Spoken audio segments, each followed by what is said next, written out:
একটা ঘুমাবা না?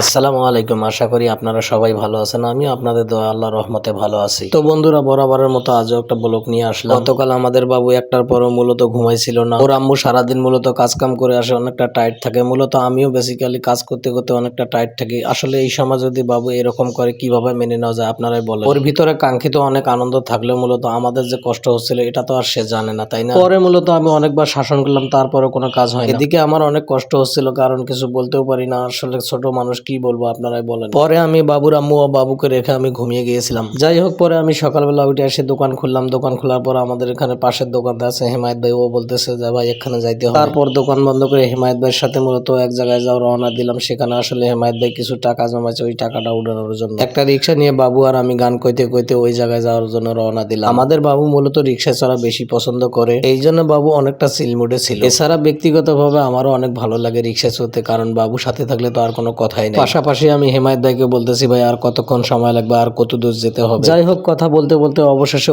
অফিসের গেটে আসলাম। আমি হেমায়েত ভাইকে বললাম, ভাই এটা কেমন অফিস, এত ছোট কেন? উনি বলতেছে, ভাই এটা ছোট হলে এটা আসলে লেনদেনটা অনেক ভালো, যার কারণে আমি এখানে সবসময় টাকা জমাই। অফিস ছোট হলে হবে কি, জুতা কিন্তু বাইরে রাখতে হয়। আমিও জুতা বাইরে রাখলাম, কিন্তু আমাদের বাবু বলতেছে, আব্বু আমি জুতা বাইরে রাখতে পারবো না। আমি বাবুকে বুঝিয়ে বললাম, বাবু এরকম কাজ করা যাবে না, অফিস তো ছোট যাই হয় হোক, কিন্তু আমাদের জুতা বাইরে রাখার নিয়ম আছে না। বাবু তো বাবু, বাবু নিয়ম কারণ দিয়ে এসব কি করবে বল। যাই হোক বন্ধুরা, সাক্ষী বাবদ আমাকে নিয়ে গেছে হেমাত ভাই টাকা উঠাইছে কিনা এটার একটা জ্বলন্ত প্রমাণ হলো।